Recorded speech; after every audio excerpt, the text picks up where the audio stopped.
Président de l'Assemblée générale, Mesdames, Messieurs les chefs d'État et de gouvernement, Monsieur le secrétaire général, Madame la secrétaire générale adjointe, Mesdames, Messieurs, distingués invités. Avant tout propos, je voudrais saisir cette tribune pour saluer à nouveau la mémoire de mon compatriote, Amadou Makhtar Mbow, qui vient de nous quitter.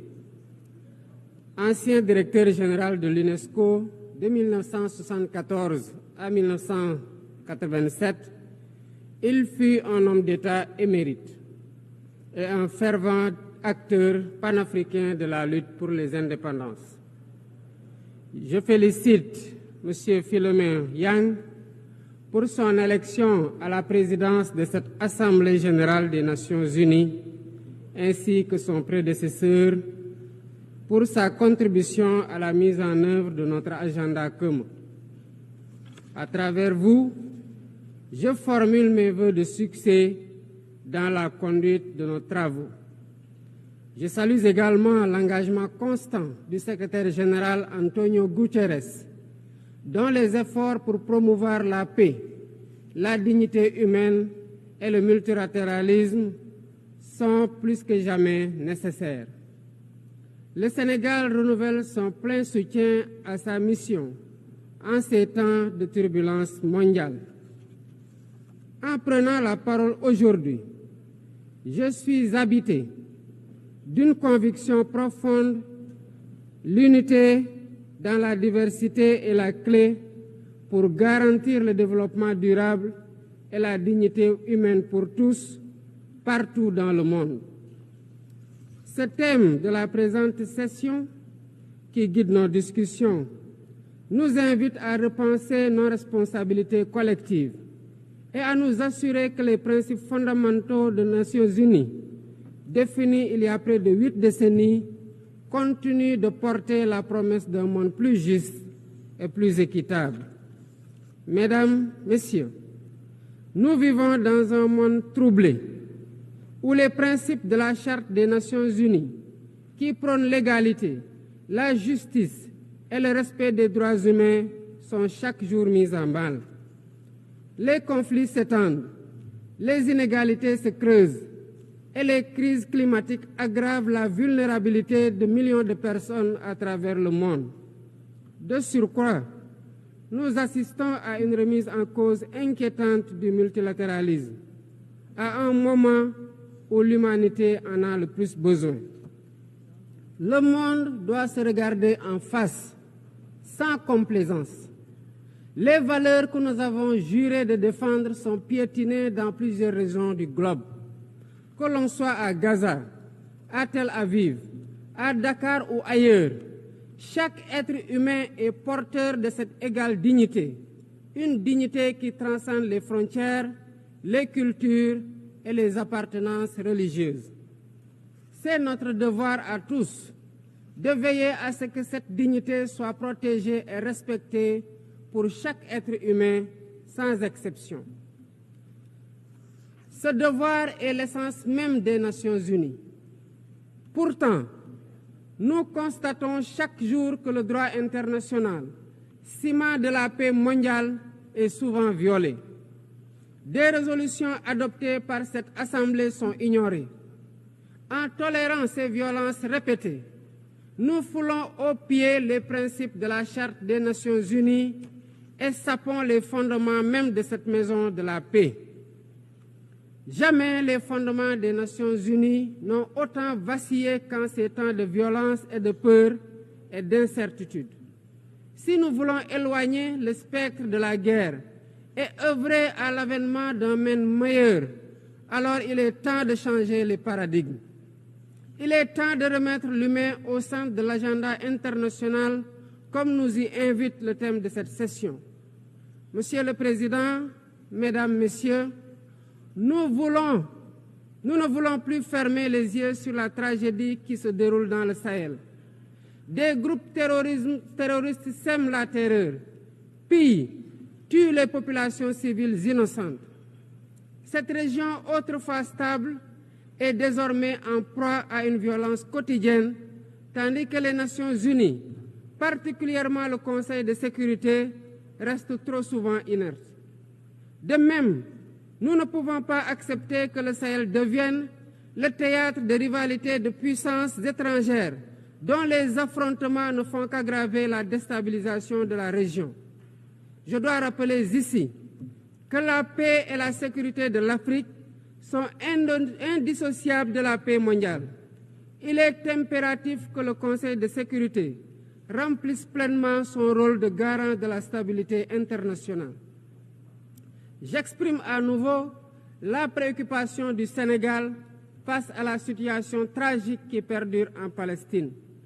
Des générations entières y ont grandi sous l'ombre de l'oppression, privées de leur droit fondamental à un État viable. Le Sénégal, en tant que président du Comité pour l'exercice des droits inaliénables du peuple palestinien, appelle à un cessez-le-feu immédiat et durable. Nous réitérons notre soutien à la solution des deux États, avec Jérusalem-Est comme capitale de la Palestine, conformément aux résolutions pertinentes des Nations Unies. Cette guerre qui n'épargne ni femmes, ni enfants, ni infrastructures vitales est une plaie ouverte sur la conscience internationale. Il est impératif que le droit international humanitaire soit rétabli dans toutes les zones de conflit et que les Nations Unies jouent pleinement leur rôle de médiateur et de garant de la paix. Mesdames et messieurs, la paix n'est pas seulement l'absence de guerre. La paix, c'est aussi la possibilité pour chaque être humain de vivre dans la dignité, de se nourrir, de se loger, de s'éduquer et de recevoir des soins.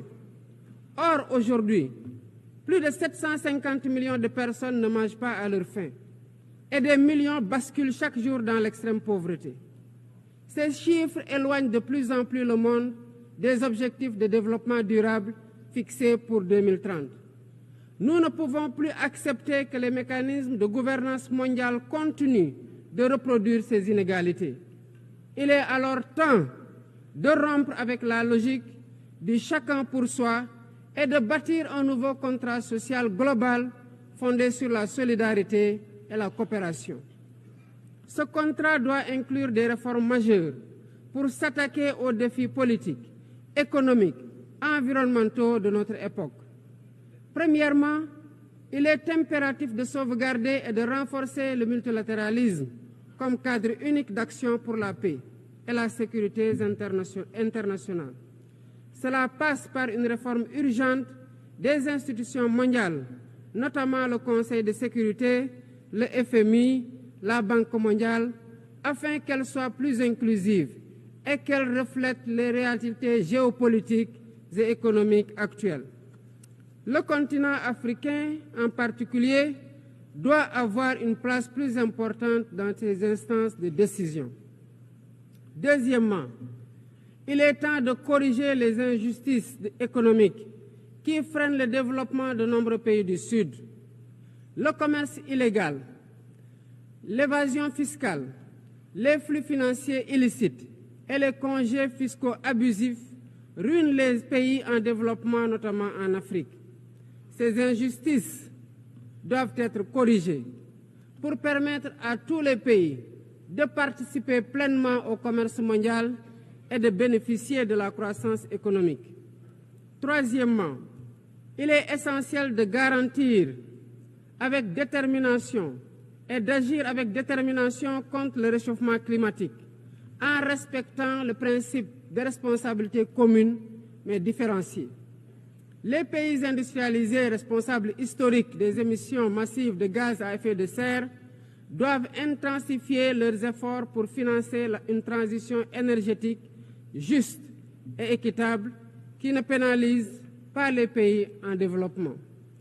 Nous devons impérativement protéger notre planète sans sacrifier les droits des nations les plus vulnérables à poursuivre leur développement. Quatrièmement, il est nécessaire de rompre avec toute tentative d'imposer des normes civilisationnelles unilatérales. Depuis son indépendance, le Sénégal a toujours défendu l'égale dignité des cultures et des civilisations, Et cette diversité doit continuer à être la base de la coexistence pacifique entre les peuples. Aucune nation ne devrait imposer aux autres ses pratiques ou ses valeurs comme normes universelles. Le respect des différences est le fondement de la stabilité et de la paix dans le monde. Mesdames et messieurs, le Sénégal est fermement engagé dans cette voie.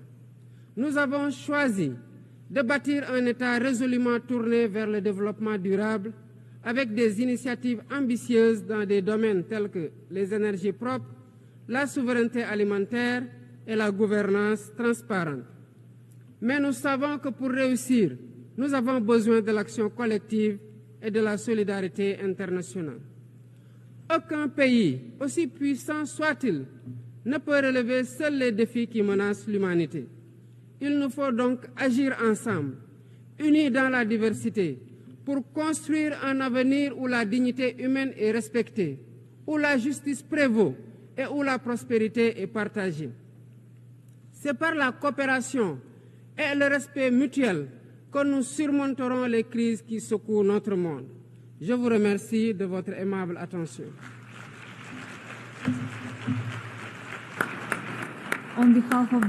Au nom de l'Assemblée, je remercie le président de la République du Sénégal.